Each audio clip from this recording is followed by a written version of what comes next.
안녕하세요, 라니입니다. 오늘은 오랜만에 리건 그라임스의 팔운동 루틴을 리뷰해보도록 하겠습니다. 우선 첫 번째 종목은 케이블을 사용한 크로스오버 케이블 익스텐션이라고 합니다. 메인 3두 운동 전에 웜업으로 가장 선호하는 종목이라고 하네요. 이때 어깨는 최대한 내려주고 가슴은 열어주는 것이 포인트라고 합니다. 하지만 팔꿈치와 어깨를 살짝 앞으로 보내주며 이완하는 것이 3주에 더 강한 이완 자극을 가져갈 수 있다고 하는데요. 따라서 팔꿈치를 너무 고정해두기보다는 자연스럽게 움직여주는 것을 더 선호하는 편이라고 합니다. 일반적으로 팔꿈치 고정은 반동 사용을 제어하기 위한 목적으로 사용하는 경우가 많기는 하지만 중상급자들의 경우 리건처럼 자연스러운 움직임을 가져가면서도 충분히 고립감 있는 진행이 가능하죠. 두 번째 종목은 머신을 사용한 딥스입니다. 특정 3두 운동 진행 시 엘보의 통증은 생각보다 흔한 증상인데요. 리건의 경우 최근 왼쪽 팔꿈치가 특정 종목들을 진행할 때 통증이 생기는 편이라고 합니다. 이럴 경우에는 충분한 웜업을 진행해준 뒤 가능하면 해당 관절에 자극을 주지 않는 동작들을 위주로 진행해주는 것이 가장 좋다고 합니다. 통증이 있다면 절대로 무시하지 말고 자신의 몸에 귀 기울여가며 운동 종목들을 선정하는 것이 장기적으로 부상 예방에 있어서 가장 유리하다고 합니다. 그에 대해서 각종 미네랄을 포함한 영양 섭취 또한 굉장히 중요하다고 하네요.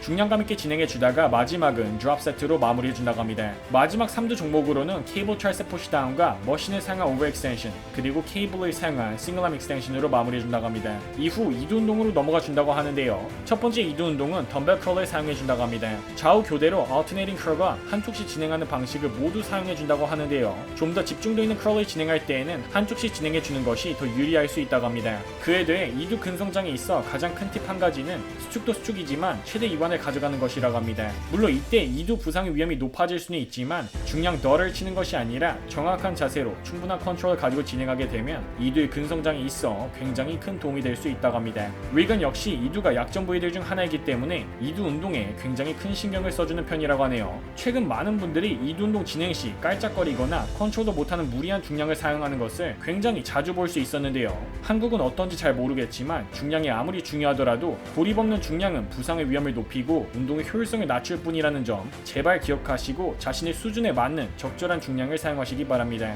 아무리 고중량으로 흔들어 제껴가며 2두 운동 해봐야 딱히 소용없습니다. 두 번째 종목은 컨센트레이션 컬이라고 합니다. 아놀드도 굉장히 좋아했던 종목이죠. 그런데 저는 개인적으로 그렇게 선호하는 종목은 아닌데요. 원암 종목이기 때문에 짧은 쉬는 시간과 함께 좌우 교대로 빠른 템포로 진행해준다고 합니다. 세 번째 2두 운동 종목은 머신을 사용한 프리처 컬이라고 합니다. 역시 집중감 있는 수축 이완을 진행할 때에는 싱글암으로 진행해주고 고중량이나 펌핑 위주로 진행할 때에는 양손을 함께 사용해준다고 합니다. 이번 영상이 마음에 드셨다면 구독과 좋아요, 알림 설정 부탁드립니다. 혹시 리건 그라임스의 더 많은 영상을 보고 싶으신 분들은 유튜브에 리건 그라임스를 검색해 보시기 바랍니다. 구독자분들 모두 건강하시고 득근하세요.